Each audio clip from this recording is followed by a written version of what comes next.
Committee 20 ವರ್ಷದ ಹಿಂದೆ ಅದನ್ನು ಎಲ್ಲ ಸೇರಿ ಆಚರಿಸಿದರೆ ಚೆನ್ನಾಗಿರ್ತದೆ.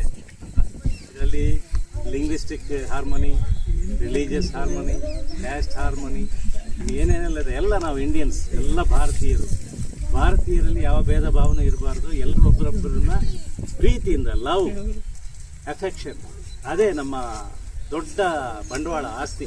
ಯಾರನ್ನೂ ದ್ವೇಷ ಮಾಡಬಾರ್ದು. ಬೇರೆ ಬೇರೆ ಅವರವ್ರದ್ದು ಬೇರೆ ಬೇರೆ ಇರ್ತದೆ.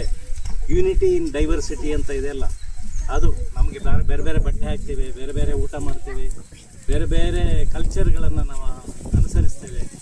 ಸೌತ್ ಇಂಡಿಯನ್ದು ಬೇರೆ, ನಾರ್ತ್ ಇಂಡಿಯನ್ ಕಲ್ಚರ್ ಬೇರೆ ಬೇರೆ ಇರುತ್ತೆ. ಏನೇನೋ ಹಬ್ಬಗಳು ಬೇರೆ ಇರ್ತವೆ, ಆಚರಣೆಗಳು ಬೇರೆ ಇರ್ತವೆ. ಹಾಗೆ ಇದ್ರೂ ನಾವೆಲ್ಲ ಭಾರತೀಯರು, ಇಂಡಿಯನ್ಸ್. ಸೊ ಎಲ್ಲರ ಜೊತೆ ಒಂದು ಸೌಹಾರ್ದತೆ ಇರಬೇಕು ಅನ್ನೋದನ್ನು ನೆನಪಿಸ್ಕೊಳ್ಲಿಕ್ಕೆ ಆವಾಗ ನೆನಪು ಮಾಡುವಂಥ ಪರಿಸ್ಥಿತಿ. ಆ್ಯಕ್ಚುಲಿ ಮೊದಲೆಲ್ಲ ಹಾಗೇ ಬದುಕ್ತಾ ಇದ್ರು. ಈಗ ಆಗಾಗ ಯಾರನ್ನೋ ದ್ವೇಷ ಮಾಡ್ತೇವೆ, ಇನ್ಯಾರನ್ನೋ ನೀನು ಆ ಬಟ್ಟೆ ಹಾಕಬೇಡ, ಈ ಊಟ ಮಾಡಬೇಡ, ಇನ್ನೊಂದು ತಿನ್ನಬೇಡ, ಈ ಥರದ್ದು ಇರುತ್ತೆ. ಅದೆಲ್ಲ ಅವರವ್ರದ್ದು ಅವ್ರು ಮಾಡ್ತಾರೆ.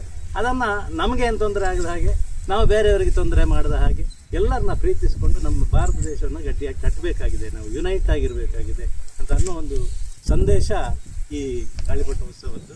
ಸೊ ತಮಗೆಲ್ಲರಿಗೂ ಮತ್ತೊಂದು ಸರಿ ವಂದನೆಗಳನ್ನು ಹೇಳಿ ಸಮುದಾಯದವರಿಗೆ ಸೌಹಾರ್ದತೆಗಾಗಿ ಗಾಳಿಪಟ ಉತ್ಸವ ಆ ಹೆಸರೇ ನಮಗೆ ಇವಾಗ ತುಂಬ ಇಂಪಾರ್ಟೆಂಟ್ ಆದಂಥ ವಿಷಯ ಆಗಿದೆ. ಸೌಹಾರ್ದತೆ ಇಲ್ಲದೇ ಇರುವಂಥ ಪರಿಸ್ಥಿತಿ ಇಡೀ ದೇಶದಲ್ಲಿ ನಡೀತಾ ಇರುವಂಥ ಸಂದರ್ಭದಲ್ಲಿ ಜನರ ನಡುವೆ ಹೆಚ್ಚೆಚ್ಚು ಸೌಹಾರ್ದತೆಯನ್ನು ಬೆಳೆಸೋದಕ್ಕಾಗಿ ಈ ಥರದ ಕಾರ್ಯಕ್ರಮವನ್ನು ಸಮುದಾಯ ಸುಮಾರು 20 ವರ್ಷಗಳಿಂದ ನಡೆಸ್ಕೊಂಡು ಬರ್ತಾ ಇದೆ.